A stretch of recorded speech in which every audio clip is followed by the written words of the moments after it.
Welcome back to the video guys. तो आज हम लैंसर कंटेनर के बारे में देखेंगे, जो एक shipping and logistic service company है। इसका मार्केट कैप है 783 करोड़ का। और इसके आरओसी और आरओई की तरफ देखें तो बहुत अच्छा आरओसी और बहुत अच्छा आरओई इन लोग मेंटेन कर रहे हैं, 16% और 19% का। इनकी नेट मार्जिन है 9 से 10% की इनकी नेट मार्जिन है। कंपनी के क्वार्टरली रिजल्ट्स की तरफ आते हैं तो कंपनी क्वार्टरली वाइज अच्छा सेल्स में ग्रोथ दिख रही है। कंपनी नेट प्रॉफिट भी अच्छा कमा रही है।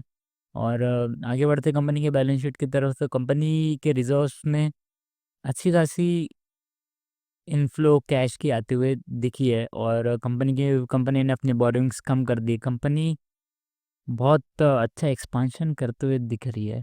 सो गाइस, कंपनी को और डिटेल में जानेंगे।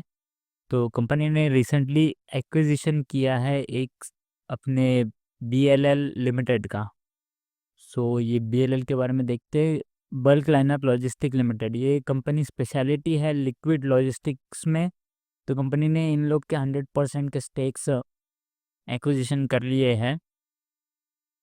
और ये बहुत अच्छा आउटलुक मुझे ऐसा लगता है कि दिखेगा अब कंपनी में। और जो भी रेड सी इश्यूज है, जो चाइना के एंटी डंपिंग है, जैसे ये सब सारी चीज़ें क्लियर आउट हो जाती है तो कंपनी कंपनी में एक अच्छा पोटेंशियल ग्रोथ आता हुआ दिख सकता है। Company world wide raw materials and goods export करती है। कंपनी की की पॉइंट्स पे नज़र डालते हैं तो कंपनी ये आप देख सकते हैं कि इनके वर्ल्ड वाइड 86 पोर्ट्स है, 36 इनलैंड कंटेनर्स है। Company worldwide major destination से इनके जहाँ पे ये अपना एक्सपोर्ट करते हैं।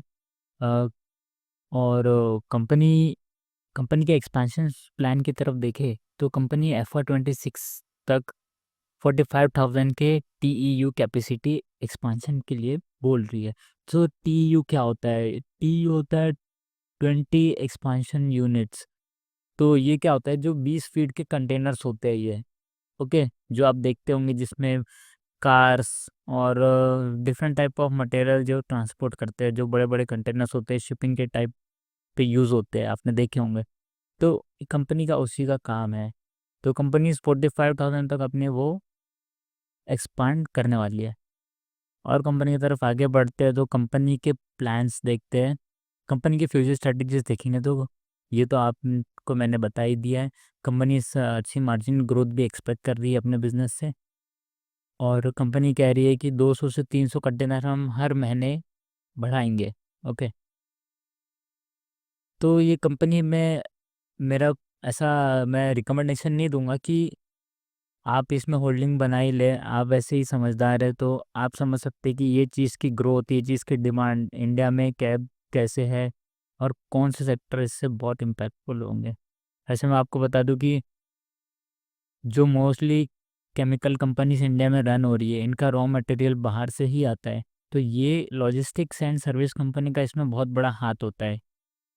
क्योंकि जब तक रॉ मटेरियल आएगा नहीं, केमिकल बनेगा नहीं, प्रोडक्ट्स बनेंगे नहीं, प्रोडक्ट बिकेगा नहीं, कंपनी ग्रो नहीं करेंगी।